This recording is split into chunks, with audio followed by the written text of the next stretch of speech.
have been discussing about early Greek philosophers, and we continue today with yet another early Greek philosopher, the doyens of atomist philosophy, Leucippus. This is Dr. Ananya Barua, Associate Professor in the Department of Philosophy, Hindu College. Now, when we talk about the atomist philosophy, it is quite interesting to see that the atomists were just not about scientists or those thinkers whom we read in science, but they do mark an impressive impression in our philosophy lectures too, especially in our early Greek philosophy lectures. Today we would be discussing about Leucippus, 5th century BCE, who was a pre-Socratic Greek philosopher, generally regarded as the founder of atomism and teacher or a predecessor of Democritus. Though overshadowed by Democritus, Leucippus is a critical and crucial figure in the development of materialist metaphysics, offering one of the first naturalistic explanations of the universe without appeal to divine intervention or teleology. Little is known about his life. Some ancient sources even debated his existence. Possibly some of the sources say that he was born in Miletus or Ilia, indicating a link to Ionian rationalism or Eleatic logic. He is credited with the invention of atomism, the theory that all matter is composed of indivisible, unchangeable particles called atoms. Atoms are equivalent to what we would call as uncuttable. Importance of Leucippus, originator of atomism. Before Democritus, Leucippus is said to have first conceived the atomic theory to reconcile change and multiplicity with the Eleatic challenge, Parmenides's denial of motion and plurality. The second reason, revolutionary break from mythological and teleological worldviews. Leucippus proposed a purely mechanistic cosmos governed by necessity and motion, not divine purpose. This laid a foundation for a natural philosophy, philosophy of science, scientific determinism. Number 3, bridge between Eleatics and materialists. He took seriously Parmenides's critique of the impossibility of the void, yet proposed that empty space or void must exist for motion to happen. This created a novel metaphysical category, being, which is equivalent to atoms, plus non-being equivalent to void. Now that we have seen the importance of Leucippus' philosophy, it is important to see some of the interesting philosophical insights of Leucippus' philosophy. Number 1, atomic theory. The universe is made of an infinite number of indivisible particles, atoms, that differ in shape, arrangement, position. These atoms move eternally in the void, leading to the formation and dissolution of things. Now, what is this atomic theory? Atoms are not created or destroyed. Only their combinations change. Let us elucidate the theory of atoms as developed by Leucippus and later more so by Democritus, including how the term atom was coined and how the concepts of shape, arrangement and position explain all natural phenomena. Atomistic theory, the explanation. Now, this theory proposed by Leucippus and expanded by Democritus is one of the most influential ideas in the history of philosophy and science. It aimed to explain the physical world in rational, naturalistic and mechanistic terms without invoking gods or myth. Now, this word atom comes from the Greek word atomon, meaning uncuttable or indivisible. It is derived from a, which is not or negation, tomos, which is to cut or slice, as in anatomy or appendectomy. Thus, an atom is a fundamental, indivisible unit of matter, eternal, unchanging, and indestructible. Now, what are the core postulates of the atomists, Leucippus and Democritus? Let us have a look.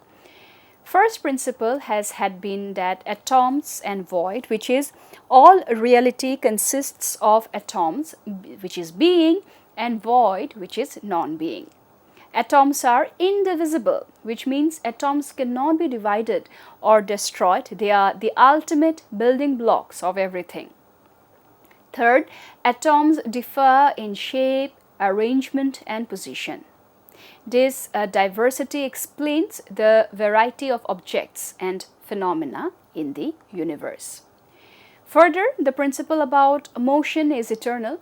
The explanation is that atoms move eternally and randomly in the void, colliding and combining. Further, all change is atomic rearrangement, which means that there is no creation or annihilation, only reconfiguration. So, we see that Democritus gave us a brilliantly simple yet powerful explanation for the diversity of things in the universe. Number one, shape. Atoms have different geometrical forms: curved, round, singular, angular, hooked, and so on. For example, atoms of water might be smooth and round, while those of iron are rough and jagged. Number two, arrangement.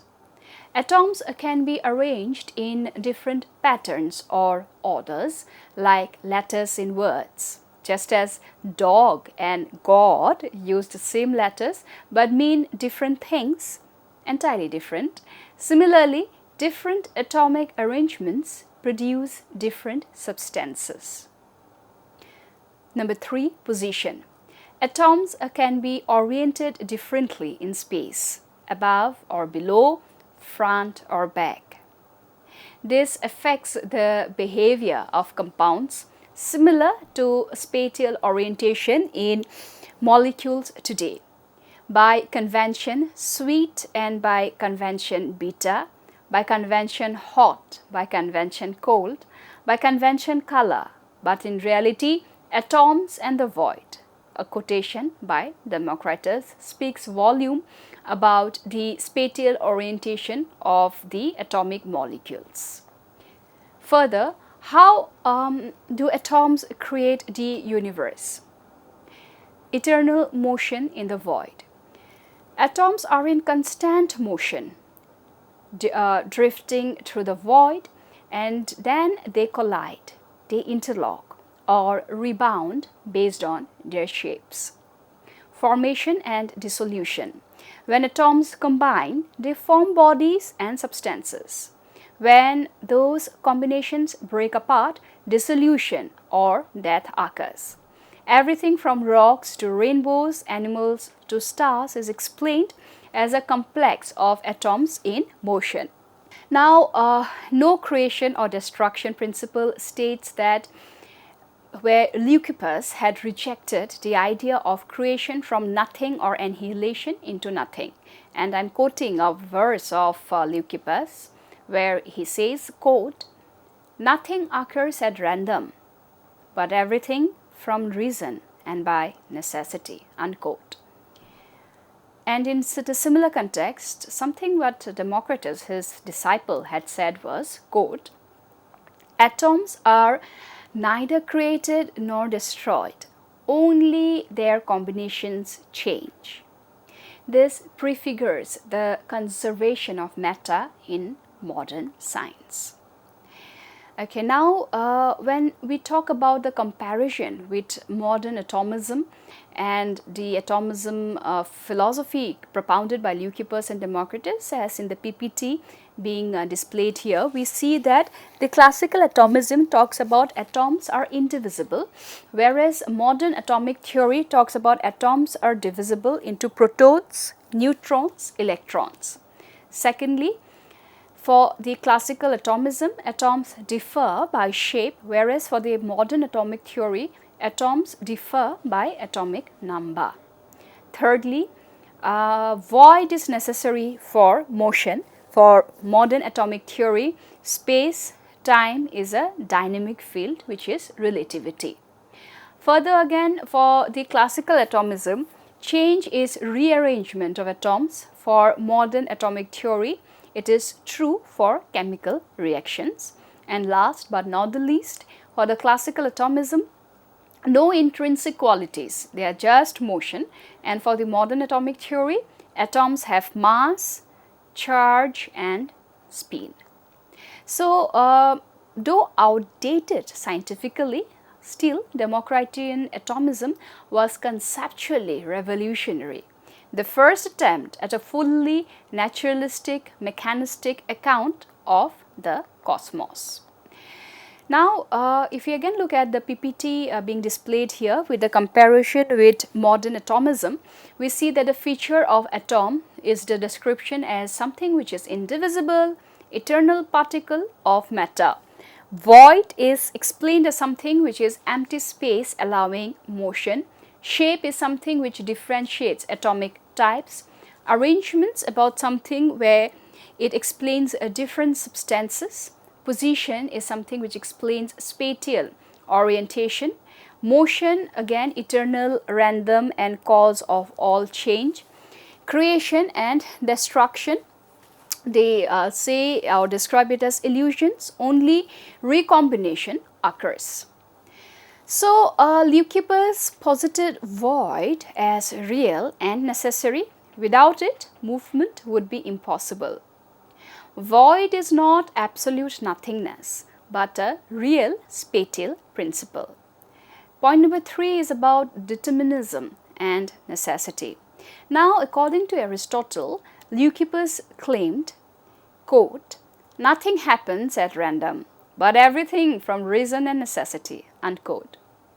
This is a proto-deterministic view of nature.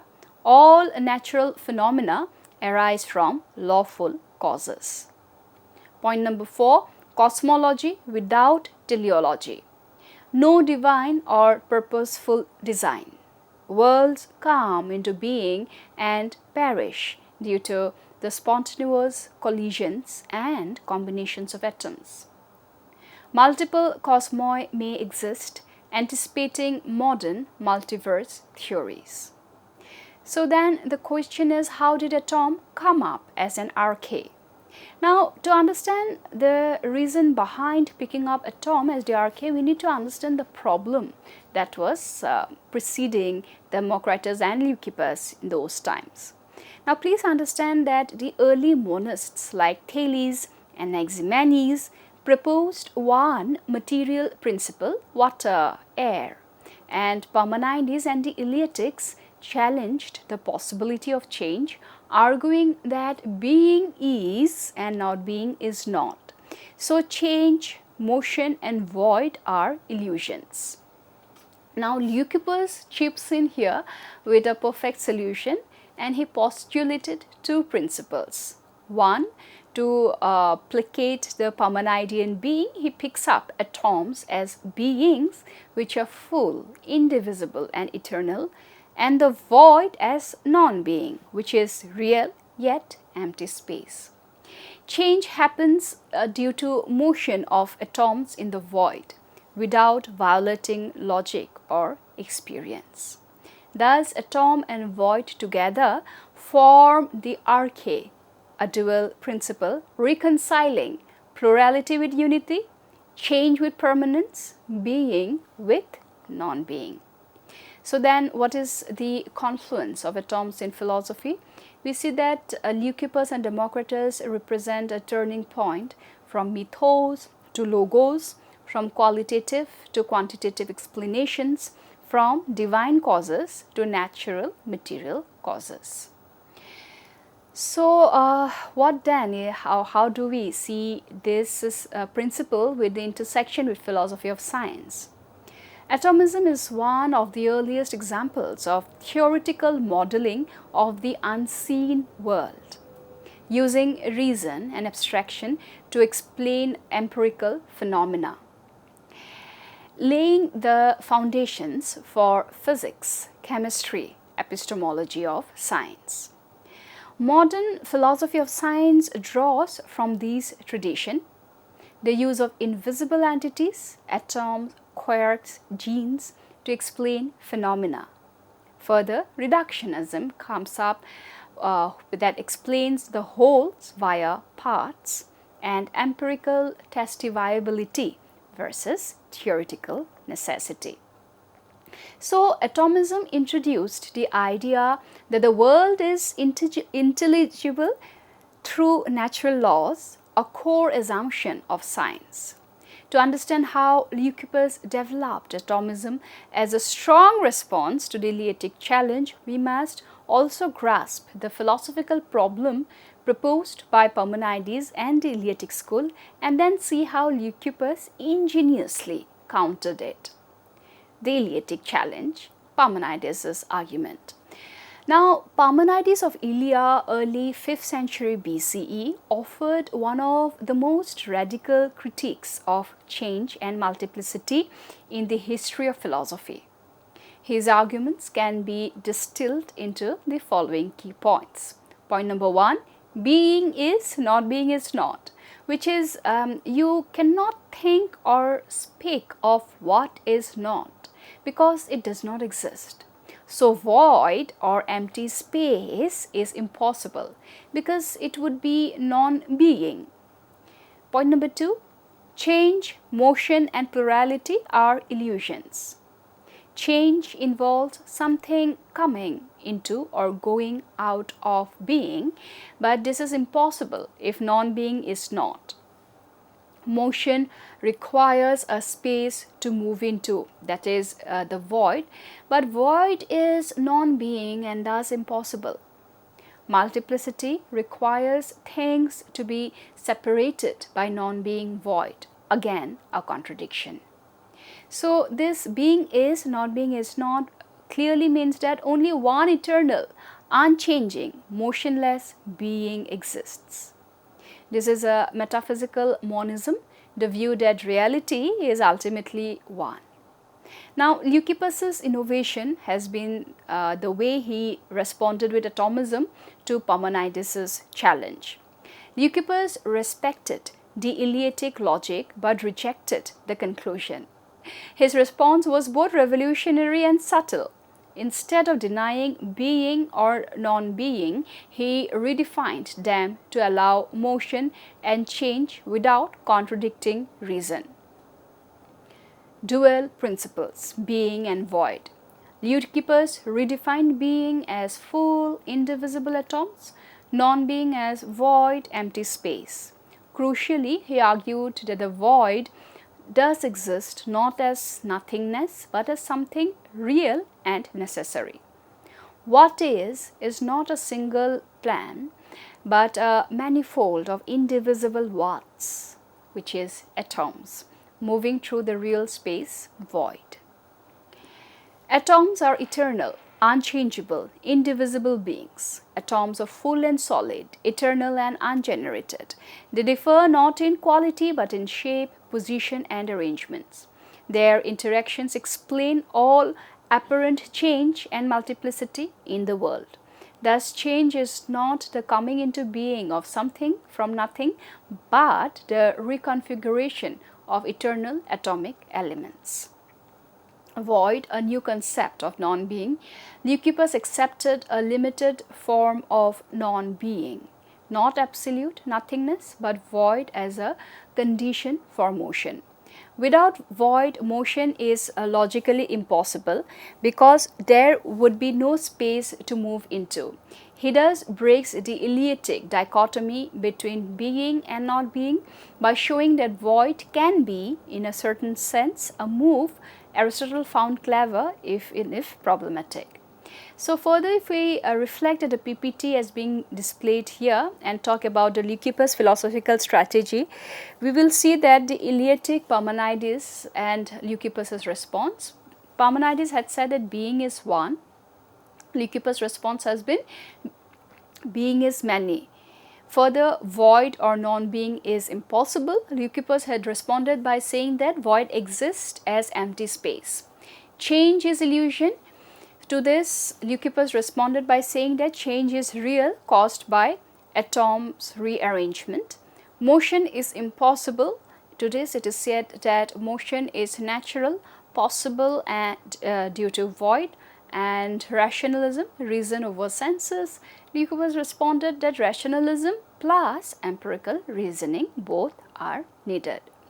Thus, Leucippus preserved Eleatic logic but redirected it by making both being, atoms, and non-being, void, real. He opened the door to pluralism, change, and motion without contradiction. Thus, this move gave rise to mechanistic explanations of nature and early scientific worldview. He allowed a rational reconciliation of reason and sensory experience. We see change and now we can explain it without violating logic.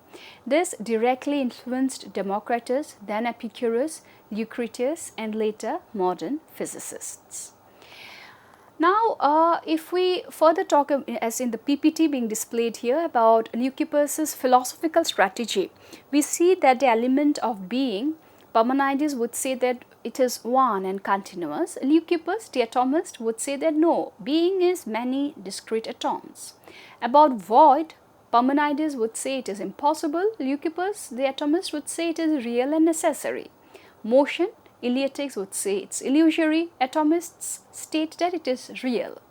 Change, Parmenides would say it is illusory again, Leucippus would say it is the rearrangement of atoms. Reality is immutable for the one, for the other it is mechanistic, lawful motion. Then again, when we talk about invisible units, the ancient atomism talks that atoms as indivisible. Modern science talks about it as atoms as composed of subatomic particles. About determinism, ancient atomism would talk about it as motion by necessity. Modern science would talk it about as Newtonian mechanics, some quantum debates. About naturalism, ancient atomism would talk about no gods, only causes. Modern science would talk about it as methodological naturalism in science. Pluralism would talk about infinite atoms and worlds. Modern science would talk about multiverse theories in cosmology. Again, about the theme of philosophy, science nexus, ancient atomism would talk about rational models of reality. Modern science about the core of scientific epistemology. So we see that Leucippus was a visionary thinker, arguably the first philosopher of science who introduced atomism as a metaphysical and physical framework. He proposed a world governed by necessity and motion, not myth or gods. He provided a rationalistic alternative that anticipates modern scientific materialism. Though much of his work is lost, however, his impact is felt in both scientific theory and the philosophical foundations of knowledge. His attempt to understand the cosmos through logic, minimal principles and empirical analogy remains revolutionary and relevant even today. The sources of Leucippus's philosophy are extremely fragmentary and indirect. Unlike some other pre-Socratic thinkers, no complete works of Leucippus survive, and even the authorship of some of these ideas debated, often attributed jointly to Leucippus and Democritus. Nonetheless, several ancient writers and commentators provide us with scattered references, fragments, and summaries of his ideas. We will be discussing more about Leucippus's sources of philosophy in our next lecture. Thank you so much.